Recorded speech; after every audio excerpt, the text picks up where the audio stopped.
En fait, tout nous invite à nous recentrer toujours sur le Christ.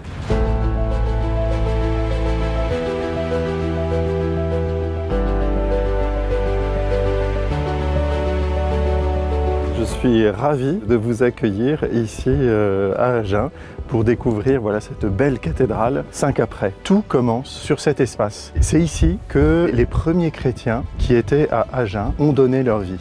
Parmi eux, il y avait notamment Sainte Foy, une jeune adolescente de 13 ans qui, au début du IVe siècle, dénoncée par son père, alors qu'elle venait de se convertir et qu'elle se dépensait au service des plus nécessiteux de la ville d'Agen, a été donc conduite au préfet qui lui a demandé de sacrifier à la déesse Diane. Elle a refusé et donc à l'âge de l'adolescence, Foy a été la première en fait à témoigner de son amour du Christ jusqu'au bout. Et elle est morte en fait ici, derrière cette place où il y avait autrefois l'amphithéâtre dans la ville gallo-romaine du début du IVe siècle. Et très peu de temps après, devant le courage exceptionnel de cette jeune fille, il y a eu Capret, mais ensuite Alberte, la sœur de Foy, mais ensuite Prime et Félicien, et même Vincent, et beaucoup d'autres martyrs dont on ne connaît pas le nom, qui ont vécu, c'est pour certains, notamment dans les grottes qui sont au-dessus, qui dominent la ville, qu'on appelle la colline de l'Ermitage. Voilà, c'est dire qu'il y a eu une foule de jeunes chrétiens qui n'ont pas hésité à témoigner de leur amour du Christ jusqu'au don de leur vie.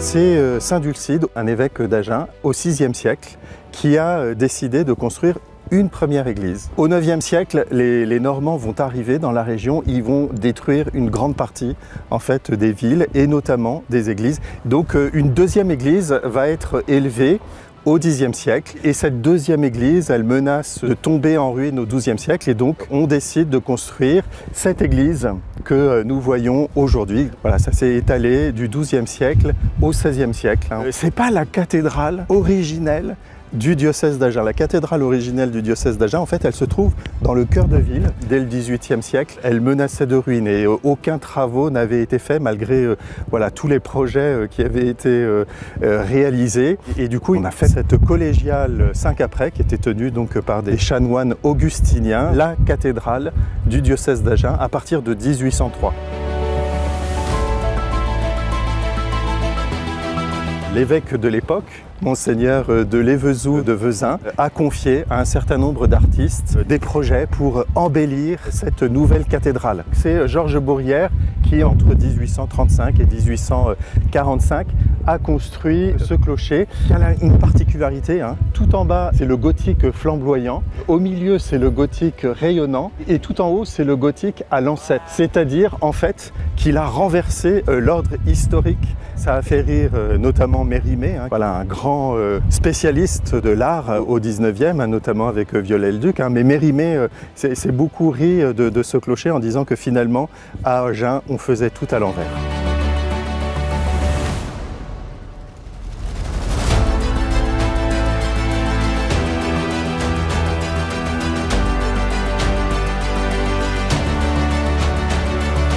Monseigneur de Lévezou de Vezin va confier à un autre artiste, Jean-Louis Bezard, la décoration intérieure de cette nouvelle cathédrale 5 après. Et il va, comme autrefois, comme dans les églises gothiques ou romanes, peindre l'ensemble de la cathédrale. C'est une des rares cathédrales de France qui est totalement peinte, avec vous voyez, des décors, on va dire plutôt géométriques, de pierre, de rinceaux, mais aussi avec ce programme pictural qui décore et le transept et le cœur de l'église.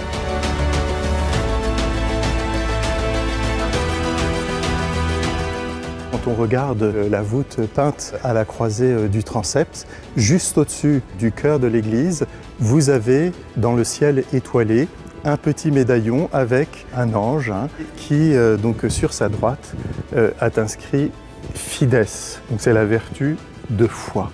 Et vous voyez qu'en fait, c'est elle que l'on voit en entrant dans cette église. Comme si elle nous invitait à entrer avec foi dans cette église, à entrer en fait avec confiance, parce que celui qui nous accueille ici a tant de choses à nous donner.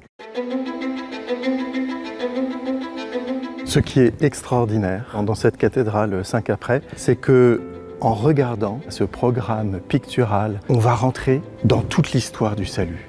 On va découvrir comment Dieu, depuis la création, ne cesse en fait de nous accompagner, de nous relever, de nous modeler pour faire l'œuvre d'art qu'il veut réaliser avec chacun d'entre nous. Tout commence en fait au-dessus de la chair, ce lieu depuis lequel la parole de Dieu est proclamée. Et vous voyez que juste au-dessus de la chair, vous avez la première page de la révélation, c'est la création d'Adam. Donc tout commence avec Adam et tout va se terminer au bout de la chaîne autour du Christ en gloire, le Christ ressuscité, le Christ dont parle le livre de l'Apocalypse, celui qui vient en fait récapituler toute l'histoire du salut, celui qui vient en fait accomplir, parachever son œuvre de création.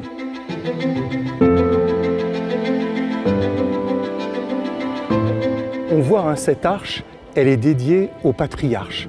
Vous avez Adam, et malgré l'infidélité d'Adam, mais Dieu reste fidèle.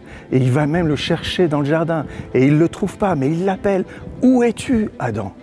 Après, nous avons Noé, l'homme juste, l'homme parfait, celui avec qui, en fait, Dieu va renouveler son alliance et va permettre au monde de repartir sur de bonnes bases. Et puis vous avez Abraham, celui justement qui est toujours à l'écoute de la parole de Dieu et qui va quitter son pays, sa patrie pour aller vers le lieu que le Seigneur lui désigne. Et puis vous avez Jacob, celui à travers qui Dieu bénit non seulement toute la famille de Jacob, mais toutes les nations, voilà même, qui sortiront de l'humanité. Après cette arche qui est dédiée au patriarche, vous avez l'arche dédiée au roi, voilà, avec Melchisédek, le roi de paix, qui offre un sacrifice et qui nous permet d'entrer dans une relation avec Dieu. Mais vous avez ensuite Moïse, celui qui nous donne les paroles de vie, qui nous permettent de marcher sur nos routes humaines à l'écoute de ce que le Seigneur veut pour nous. Et puis vous avez David, celui qui reconnaît son péché et qui par cette humilité est capable de renaître. Et puis vous avez Salomon, le roi de la sagesse, celui qui nous rappelle que cette sagesse, elle commence par l'écoute et la crainte du Seigneur. Après l'arche des rois, vous avez l'arche des prophètes. Ézéchiel, qui a eu cette grande vision de la vallée avec tous les ossements qui vont reprendre vie et qui nous parle de ce projet de vie que Dieu a pour nous, malgré toutes les épreuves et malgré la mort et de cette vie qui est plus forte que la mort. Et puis vous avez Daniel qui nous rappelle que le Seigneur a entendu notre prière, qu'il n'est pas loin de nous. Et puis vous avez Isaïe qui va annoncer la jeune fille qui va accoucher de cet enfant, de ce sauveur, de ce Messie qu'on attend, et Jérémie qui notamment dans ses prophéties nous dit comment le Seigneur voit nos larmes, connaît nos souffrances, il nous accompagne sur notre route. Et donc voilà, les patriarches, les rois, les prophètes, qui annoncent cette nouvelle alliance qui commence avec le Christ et qui est célébrée par les 4 évangélistes, Luc, Jean, Matthieu et Marc. Et puis ensuite, c'est toute l'histoire de l'Église, de cet esprit qui ne cesse d'animer tous les témoins du Christ, et notamment parmi ces témoins, évidemment, les saints fondateurs de l'Église d'Agen.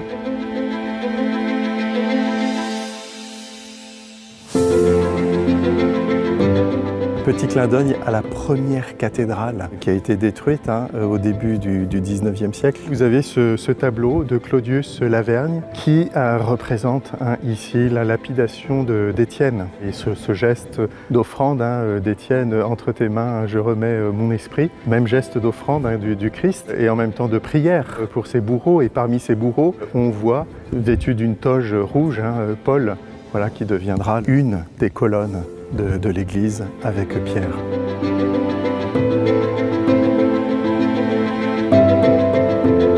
Il y a eu aussi l'installation d'un grand orgue qui est de la manufacture de Stolz et Schaff, construit pour l'exposition universelle de Paris en 1855.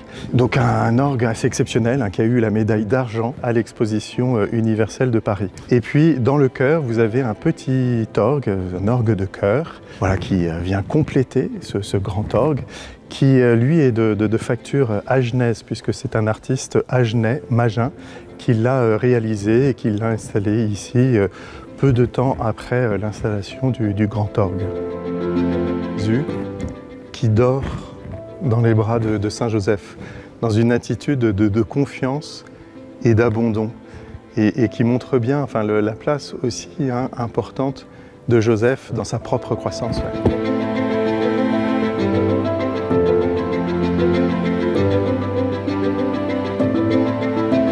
La cathédrale Saint-Caprais garde énormément de traces au fur et à mesure de l'histoire. Et une des dernières traces, c'est ce reliquaire de la bienheureuse Adèle de Batz de Trinquéléon, qui est une jeune fille en fait, du Lot-et-Garonne, qui a créé en fait, une école pour les jeunes filles dans la ville d'Agen, qui a créé même un ordre religieux, une congrégation religieuse, les filles de Marie, ce qu'on appelle les marianistes, qui ont un certain nombre d'établissements scolaires en France, mais aussi dans le monde entier.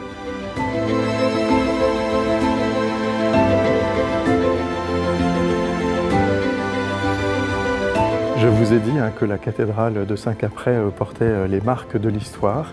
Elle porte une marque aussi particulière, un certain 4 mars 1930.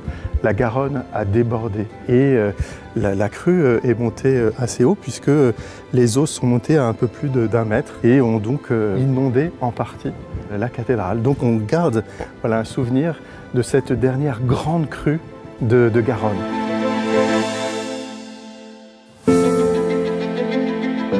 Je vous invite à rentrer dans cette église, à découvrir le Christ qui est là, et puis à repartir. On a vu qu'on est rentré avec confiance dans la foi, mais à repartir, cette fois-ci avec celle que l'on voit mieux maintenant qu'on est ici, la charité et l'espérance. À repartir dans votre vie avec cet amour de Dieu qui remplit votre cœur, et cette espérance qui nous permet d'avancer, quel que soit ce que nous pouvons vivre les uns et les autres aujourd'hui.